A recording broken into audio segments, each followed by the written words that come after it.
year in and year out, the statistics come out from the National Institutes of Health and the Centers for Disease Control, indicating that the most impacted community in this country are black people.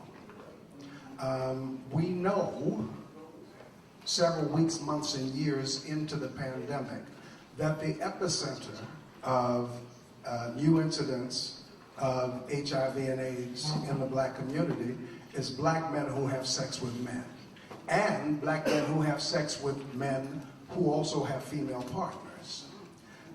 And yet, we are reluctant to talk about homosexuality in the black community. Key to stemming the tide of new incidents of HIV and AIDS among us is overcoming our aversion to taking up that conversation about black male homosexuality in the black community, which by my reckoning is tied to anxiety around black manhood.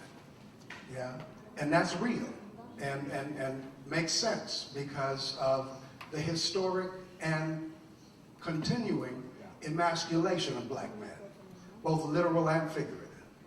Yes, but we need to muster our courage as a community to work through and beyond our fears and end all hatreds that make for behaviors that are counterproductive to us and keep us operating at cross purposes with ourselves and each other. And before we can have an effective dialogue about HIV and AIDS, I think we need to have a dialogue about gay-ophobia in the black community. I think a lot of us see gay as a white construct, and rightfully so, because it is. White people coined it white homosexuals coined it to identify themselves and empower themselves. But we need to talk about homosexuality in the black community. So the discussion would be on how blacks in the black community deal with gay.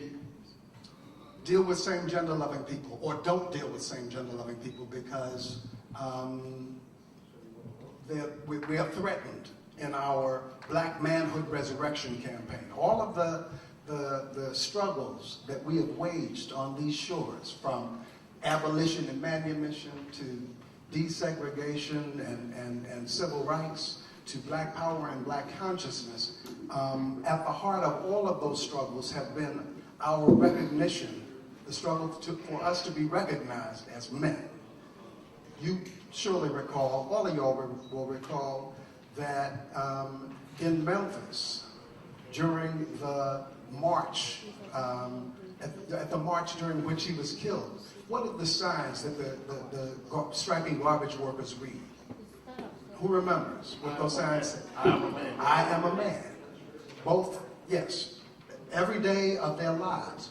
When my father, when I was a boy, black men across this country were called boys, yes? So manhood is a precious and delicate commodity for us. And so when people start talking about men who are homosexually wired, most of us don't want to hear it. So bring that mess in here to mess up our Black Manhood Restoration campaign.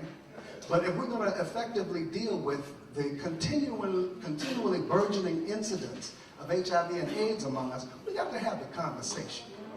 We got to muster the courage to talk plainly and maturely and intelligently about these issues and make a safe space for homosexual brothers in the community.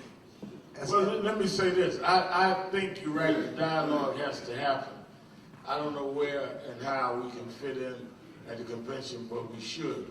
I do not think that it should be coupled with just HIV, because there are those that have HIV and AIDS that have nothing to do with homosexuality. Some of it comes from needles and other things. I don't think we should necessarily put it in the HIV portion of what is going to be discussed in the health forum.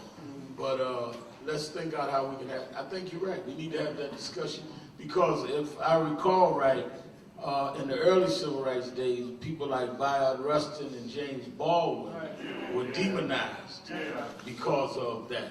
And I think that there is absolutely a need to have that discussion.